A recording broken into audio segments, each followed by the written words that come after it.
안녕하세요. 오늘은 레위기 13장 18절에서 59절까지의 말씀을 나눠보도록 하겠습니다. 이 본문은 계속해서 하나님께서 기적이나 이적을 통해서 베푸시는 짜라이트라는 특별한 나병에 대한 이야기가 나오고 있습니다. 그 외에 이제 악성 종기나 오음 같은 일부 피부병도 이제 조금 나오고 있습니다.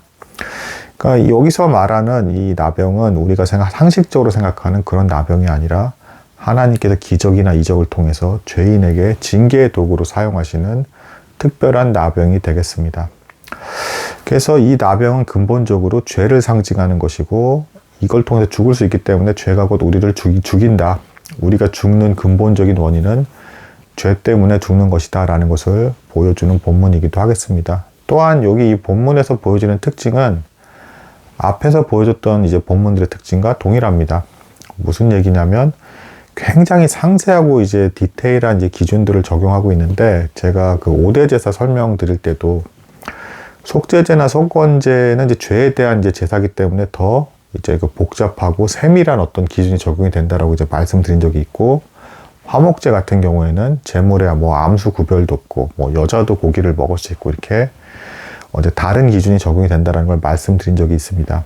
마찬가지로 지금 여기서 말하는 이제 이 나병은 죄를 상징하는 것이기 때문에 더 정교하고 디테일하게 이 제사장들이 살펴보고 판결을 내려라라는 그런 말씀이 주어지고 있습니다. 그래서 잘 모르는 사람 입장에서 이걸 딱 보게 되면, 아니 이걸 이렇게 집요하게 이렇게까지 상세하게 다 이랬다 저랬다 이렇게 다 따지는 거라는 생각이 들 수가 있는데, 근본 원인은 하나님께서 죄를 너무 미워하시고 싫어하신다. 그리고 너희가 죄에 너무도 쉽게 빠지는 그런 존재이기 때문에, 그리고 죄된 속성 자체를 지니고 있는 존재이기 때문에 아주 조심해서 살아가야 된다라는 것을 하나님께서 보여주시는 본문이기 때문에 내용이 어떻게 보면 복잡할 수밖에 없다.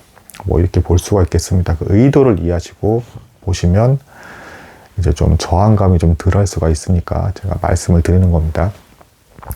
18절에서는 그 악성 종기로 시작을 해요. 이 악성 종기가 나병이 될 수도 있다라는 것이고요. 또한 이게 또 치료가 됐다 하더라도 다시 재발할 수 있다. 이제 이런 것을 보여주는 본문으로 시작을 하는데, 이제 여기서 말하는 이제 악성 종기는 이 나병 자체 좀 죄를 상징하고 있기 때문에 그 죄로 이제 진입할 수 있는, 심각한 죄로 진입할 수 있는 어떤 전 단계, 이렇게 볼 수가 있겠습니다. 그래서 우리가 생활할 때도 이게 죄인지 아닌지 좀 애매모호한 것일 수가 있는데, 이게 심각한 죄로 될 수가 있는 어떤 이제 그런 것이 되겠습니다. 예를 들면 만약에 음주를 한다.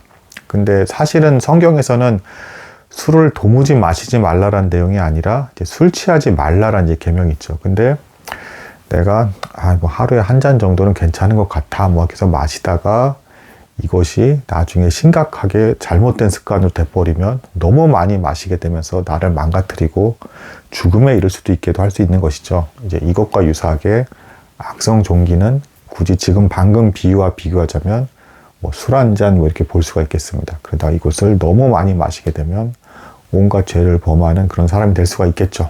그래서 이 악성 종기 같은 것이 나병인지 아닌지, 심각한 죄로 가는지 안 가는지를 잘 살펴라.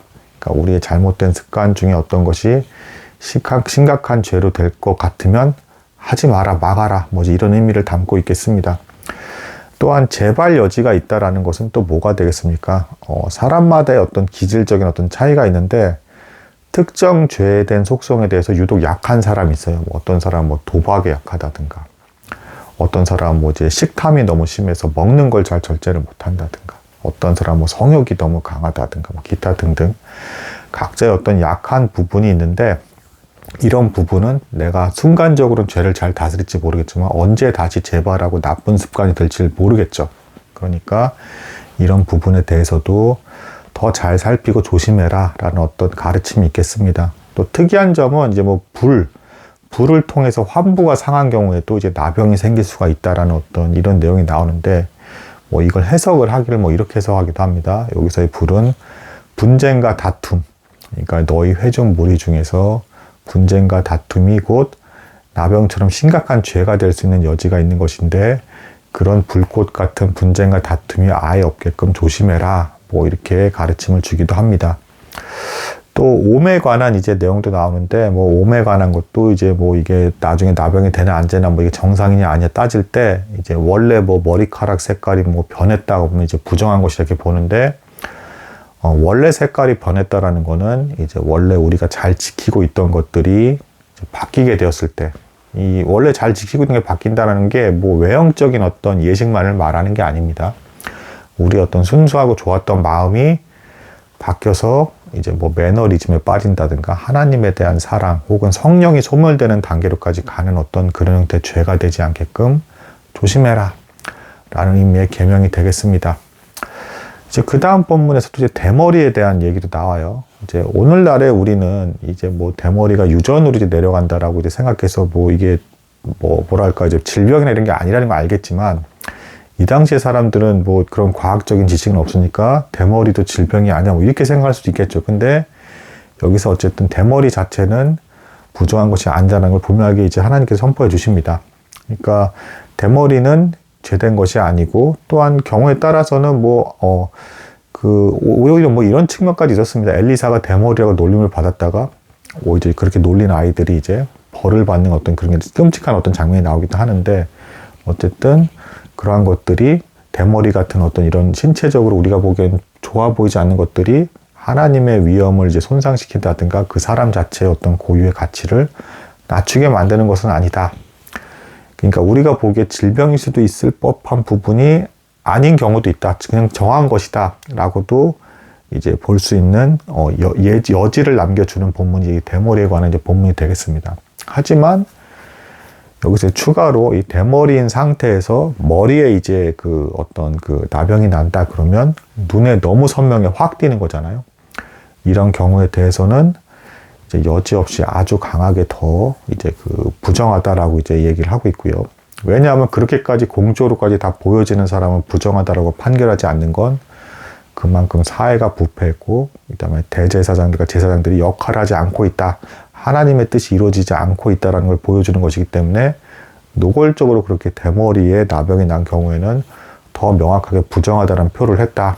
그리고 이런 사람들은 이제 부정하다 이렇게 외치면서 회개하고 격리가 되는 어떤 이제 그런 경험을 하게 됐고, 철저히 어떤 그 낮은 마음으로 심각한 병이 발한 것에 대해서 심각한 죄에 빠진 것이기 때문에 회개하는 모습을 이제 회중들에게 보여줘야 됐다. 격리가 되면서 이렇게 옷을 풀어헤치고 찢어서 슬퍼하면서 어떤 이제 그 내가 부정하다는 걸 명확하게 선포를 해야 됐다. 그래서 다른 사람들에게 또한 이 죄악이 퍼지지 않게끔 그렇게 구별되게끔 격리가 되어야 됐다라는 것입니다. 근데 율법은 이렇게 죄만 드러내지만 복음서에서의 예수 그리스도는 어떠셨습니까? 이들을 정결케 하고 치유하셨죠. 그래서 근본적으로 이런 죄에 대한 문제를 해결해 줄 수 있는 분은 예수 그리스도시다. 율법으로는 근본적인 해결이 될 수 없다라는 것을 이제 보여주는 것이기도 합니다. 마지막으로 이 장의 후반부에서는 이제 옷에 이제 그 발병하게 된 어떤 나병 흔적. 근데 이것도 이제 보면 이 나병이 예사 나병이 아니라는 걸 알 수가 있는 게, 빨래를 해도 지워지지 않아요. 그러니까 이거는 어떤 기적적인 이적에 의해서 생긴 어떤 병이라고 봐야 되는 겁니다. 그렇죠. 그래서 실제로 여기 이제 나중에 신명기도 나오지만 이 사람들이 어떤 경험했던 그 광야교회에서 이 상태에서는 옷이 해지지도 않았고 신발도 닳지가 않은 어떤 기적적인 상황에서 벌어졌던 어떤 그런 일들입니다. 그러니까 여기서 말하는 병도 기적적인 형태의 병이다. 뭐 빨래를 하고 뭐하고 하는데 지워지지 않는 그런 거는 뭐 사실은 우리는 일반적인 상식은 상상할 수가 없는 것이죠. 아무튼 옷에 나병이 발병하더라도 뭐 불태워 버리기도 하고 뭐 이런 것들을 통해서 완전히 죄에서 멀어지고 조심해라 라는 뜻이 나오기도 하고, 그러면서도 빨아서 다시 사용할 수 있는 어떤 경우도 존재했어요. 이것은 이제 뭐냐면, 그렇게 심각한 죄에 빠졌음에도 불구하고 회개하고 다시 나오면서 정결하게 되는 경우들도 있을 수 있을 것이다 라는 어떤 여지를 남겨두는 것입니다. 그래서 나병이나 이런 표를 받고 이제 회개해야 되고 이제 격리가 되고 불쌍한 상태에 놓인 사람들은 회개한 가운데 하나님의 자비와 긍휼을 베풀면서 다시금 내가 회복되기를 간절히 바라는 마음으로 하나님을 찾아야겠다라고 이제 볼 수가 있겠습니다. 뭐 결론적으로는 미연에 아예 이제 이런 죄에 빠지지 않게끔 조심해야 된다라는 게 뭐 악성 종기의 어떤 내용에서부터 출발하는 내용의 어떤 근본 가르침이 되겠습니다. 죄된 것들에 대해서 멀어지고 하나님에 대해서 가까워져야겠다라는 가르침을 주는 장이 되겠습니다. 오늘 여기까지 나누도록 하겠습니다. 감사합니다.